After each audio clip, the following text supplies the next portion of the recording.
Hai, selamat pagi. Saya sudah di Jakarta lagi, sudah di kantor lagi, back to routine. Karena kemarin 2 minggu saya di Jepang karena Michelle tuh lulus S1 dari Meikai University di Chiba. Dia lulus dengan nilai A semuanya, tapi karena di sana tidak ada ranking ya, tidak ada namanya cum laude, summa cum laude, atau apapun dia nggak ada, tapi nilainya A semua tuh ada di Facebook saya, ada foto nilainya, dan dia melulus dengan beasiswa dari jurusan Hospitality and Tourism. Jadi dia sekarang sudah bekerja sebagai pegawai tetap di hotel saya lupa itu adalah hotel cukup besar tapi punya cabang besar banyak di Jepang dan di Eropa. Dia juga masih bekerja walaupun part time di 7-Eleven di Shin Urayasu Chiba. Dia masih sudah sebagai leader sejak umur 19 tahun, sekarang umurnya 23. Dia lulus berpredikat bagus dan luar biasa. Saya bangga banget. Dia pakai baju batik saya bawa dari Jakarta biru. Saya pakai baju ulos. Wisudanya di Meikai University di Shin Urayasu Chiba. Jadi Shin Urayasu itu dia tempat dia hidup ya. Dia sih tinggal di Funabashi Hoten, itu kira-kira 4 stasiun dari Shin Urayasu. Dia kuliah di sana. Dulu juga pernah kerja di hotel Disney di situ. Jadi berseberangan dengan kampusnya, dan dia kerja di 7-Eleven di situ juga. 7 menit berjalan kaki dari stasiun Shin Urayasu. Jadi Shin Urayasu buat dia adalah untuk hidup, saya juga. Jadi dulu kalau saya ke sana, kemarin tidak, karena dia kan lagi libur setelah S1. Jadi kalau selama ini saya ke sana itu jam 9 malam saya pasti langsung ke Shin Urayasu. Sampai sana keliling mall cari makan, terus saya nunggu, kan mau tutup ya, saya jalan ke pakai kursi roda ke 7-Eleven-nya. Saya jemput kira-kira jam 11 malam. Habis itu kami pulang ke Funabashi Hotel, dan setiap hari seperti itu. Jadi saya merasakan menjemput Michelle justru di Jepang. Kalau di Jakarta nggak sempat, dulu zaman dia sekolah, saya kan kerja. Jadi yang jemput supir, dan terus justru yang di Jepang saya selalu jemput dia pulang kerja. Jadi senang banget. Kemarin sebelum Jepang juga saya ke Flores melakukan research bersama dengan Universitas Binus dan Universitas Penang, bicara tentang tourism di Pulau Flores, terutama di Nagekyo. Nah, saya bicara tentang Jepang itu luar biasa ya.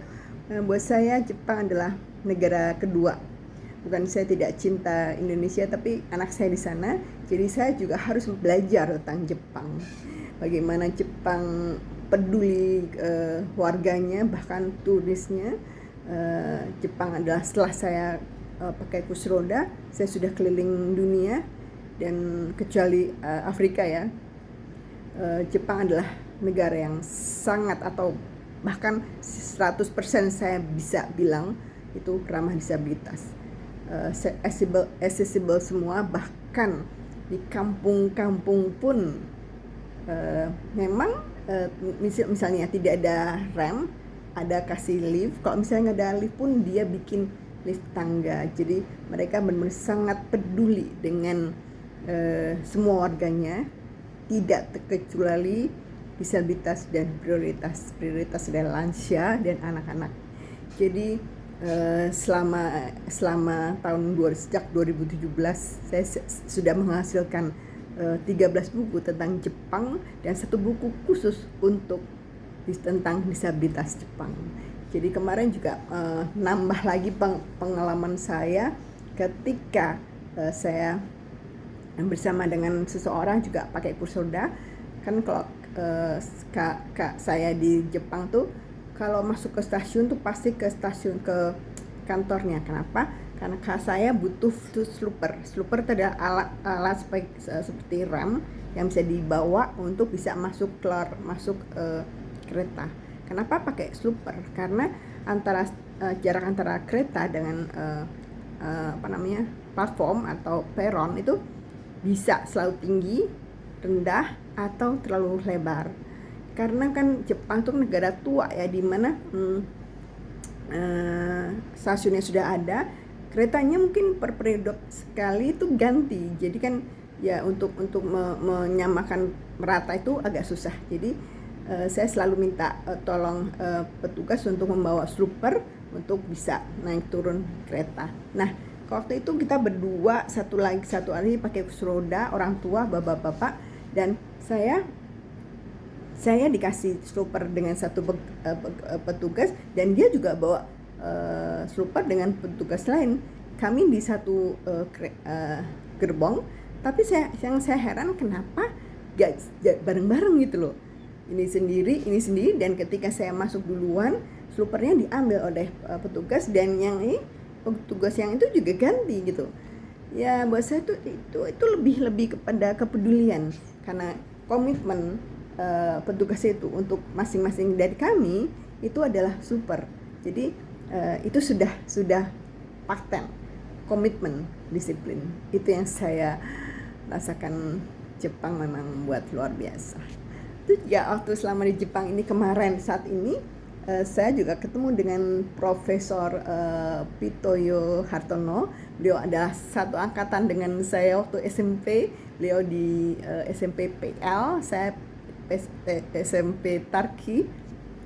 Beliau adalah profesor ahli robot. Dia yang membuat Gundam di Jepang, di Odaiba, dan kemarin dia bikin yang baru untuk 40 tahun Gundam di Yokohama. Keren banget. Saya diundang ke kampusnya di Universitas Chukyo di Nagoya. Jadi seharian pagi-pagi ke ke Nagoya, terus naik kereta lagi komuter di sana di kota namanya Yagoto sampai ke Universitas Chukyo, terus diundang ke ruang kerjanya, semua Gundam, semua komik. Jadi dia punya passion untuk meneliti riset tentang pemikiran otak manusia dan juga berhubungan dengan matematika robot. Saya nggak ngerti lah pokoknya. Tapi aku sampai gila tuh itu ruang kerjanya, semua komik, semua buku-buku tentang robot, robot Gundam, bahkan hobi-hobinya itu semua di situ. Keren banget. Terus dia membawa saya keliling labnya, dan dia menghasilkan dengan mahasiswanya. Jadi robot dia menghasilkan sebuah kacamata. Ketika kacamata itu dipakai dan saya melihat barang-barang yang dia tunjukkan itu bisa bergerak, misalnya kipas angin, saya liatin aja terus muter. Terus ada tangan robot, saya liatin dia bisa ngambil sesuatu. Terus ada lampu, saya liatin nyala. Entahlah, itu luar biasa. Jadi dia seharian dan sampai terkagum-kagum. Terus dia janji untuk mengajak saya ke kampusnya Chukyo yang di tempat yang lain, namanya Yamaha kok saya namanya. Nanti September saya kesan lagi. Lalu juga saya dengan Michelle juga seharian di 2 harian di Osaka, Kyoto, Osaka dan Kyoto. Terus ya seneng-seneng aja. Di saat-saat Michelle memang harus bekerja lagi, ya seperti biasa saya jalan-jalan sendiri. Kalau saya pulang di Jepang itu saya sangat happy karena saya punya banyak inspirasi baru, informasi baru, dan ide-ide baru yang bikin aku pingin banget lagi ke sana, dan bikin aku pingin banget nulis segera, juga pingin banget membawa konsep-konsep baru untuk Indonesia, terutama tentang aksesibilitas dan untuk disabilitas. Jadi yang saya yakini bahwa ketika Michelle punya mimpi tinggal di sana, dimana dulu zaman dulu buat saya Jepang adalah negara yang aneh, unik, dan saya tidak akan kesana lagi. Ketika saya pernah beberapa kali tapi dengan keluarga ya, dan nggak kepikiran untuk di sana sering karena tidak bisa bahasanya kan dan mahal. Tapi ternyata Tuhan memberikan inspirasi ketika Michelle harus bisa tinggal di sana, dan saya sering ke sana, dan ternyata Jepang membawa pengaruh positif banget minimal untuk diri saya sendiri, dan saya bisa membawa konsep-konsep luar biasa tentang kepedulian Jepang untuk masyarakatnya dan untuk manusia.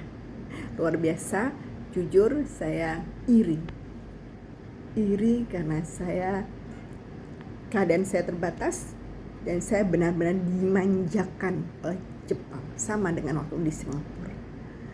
Bedanya adalah Singapura adalah negara baru dan belum 100% ramah disabilitas, tapi oke banget.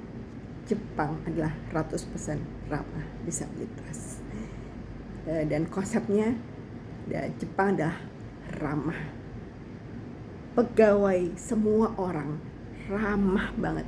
Bahkan ya kalau petugas stasiun bawain saya slooper itu, mereka kan saya turun naik kereta, terus dia beresin slooper, dia tidak langsung pergi. Kalau keretanya masih berhenti, dia berdiri di depan pintu yang saya sempat masuk, lalu pintu kereta tutup, berjalan. Tau nggak apa yang dia lakukan? Membungkuk agak lama, artinya terima kasih. Gila nggak? Saya yang harus berterima kasih kepada dia, tapi dia memungkuk lama untuk bicara, mungkin bicara terima kasih. Itu hati saya benar-benar terharu. Setiap saat ketika saya naik Shinkansen, petugasnya bolak-balik untuk bantu apa, kirim apa, ada makanan tuh ya, buka pintu, nunduk. Sudah selesai dibalik lagi, tutup pintu, tunduk. Saya lihat orang-orang yang Jepang yang di situ, mereka sudah biasa mungkin ya, dia cuman sibuk sendiri. Saya perhatikan, dan ketika petugas itu membungkuk, saya ikut membungkuk. Terharu karena mereka tuh sebagian besar adalah orang-orang sudah tua, lansia. Mereka masih dikaryakan dan luar biasa pelayanannya. Beberapa foto saya posting di Facebook saya, bagaimana mereka membantu saya. Kita foto bersama, silahkan lihat Facebook saya atau IG saya. Juga banyak sekali ya saya nggak bisa ngomong ya,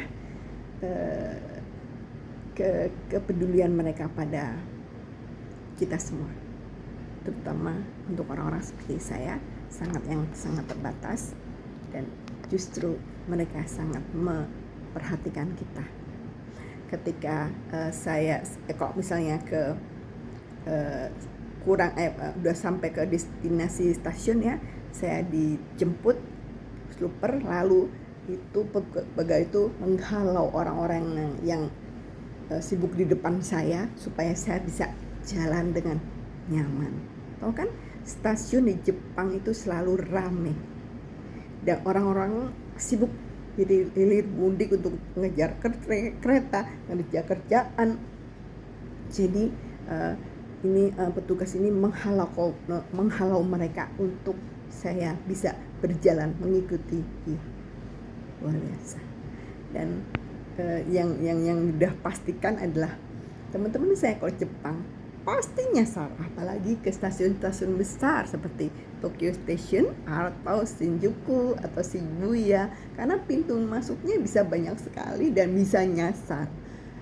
Keluar dari kereta, naik ke lift yang mana itu bisa ngawur, bisa nggak jelas, dan pasti nyasar. Dan kalau nyasar adalah susah banget karena bahasanya bahasa cacing dan gak tahu namanya gitu. Jadi kalau mau tanya di sini kan bingung, kadang-kadang ngomongnya juga susah, walaupun pakai translator juga agak susah. Jadi pasti nyasar, dan kalau nyasar berarti buang waktu. Tapi kalau saya, karena aku selalu minta tolong bawa stupper, dan petugas itu akan mengantar saya ke kereta. Nanti saya dijemput di stasiun destinasi, dijemput oleh petugas dengan stupper yang berbeda, dan saya diantar sampai keluar atau pintu keluar. Biasanya dia tanya dengan bahasa Tarsan ya, atau dengan translate, mau kemana, misalnya ke Shibuya, di Shibuya mau kemana, karena saya mau misalnya ke patung Hachiko, itu pintunya beda. Kalau yang ini beda, itu bisa puluhan pintu. Kalau gak ngerti gimana? Ada tulisannya, tapi karena banyak tulisan Jepang, dan kalau kita bicara tentang Hachiko, mungkin ada tulisan Hachiko, tapi kan kecil. Itu harus merasakan sendiri sensasinya bagaimana Jepang seperti apa. Jadi saya nggak pernah nyasar. Kristi hebat banget, kok nggak nyasar? Iyalah, karena diantar. Ya, itu sangat menyenangkan tinggal di Jepang. Liburan di Jepang itu sangat menyenangkan, beda dengan Singapura ya. Saya Singapura itu membuat saya itu sangat mandiri, semua bisa lakukan sendiri, tidak butuh bantuan, karena memang sudah nyata, dan bahasanya bahasa Inggris gitu kan. Dan itu tapi kan juga karena Singapura itu sangat banyak yang tidak ramah. Jadi kalau saya banyak diomelin ke supir bis, ya sudah nggak apa-apa. Tapi Jepang tidak pernah mengomeli, bahkan mereka menunduk untuk berterima kasih. Padahal justru harusnya saya yang berterima kasih pada mereka. Pokoknya hari ini hari pertama rutinitas saya kembali ke Indonesia, ke Jakarta di kantor, dan saya akan kembali lagi ke Jepang September, sesaat sebelum anak saya menikah, si Denis, tanggal 1 Oktober. Michelle katanya akan pulang tanggal 5 hari sebelum Denis menikah, dan mundur 2 minggu, jadi awal September atau minggu pertama September saya ke sana. 2 minggu saya jemput Michelle ke Jakarta untuk menghadiri pernikahan Denis. Senang sekali, dan saya juga janji dengan banyak teman, Profesor Pitoyo, ketemu dengan Maria juga tentang filateli Jepang, juga mungkin dengan Budi. Saya ingin ke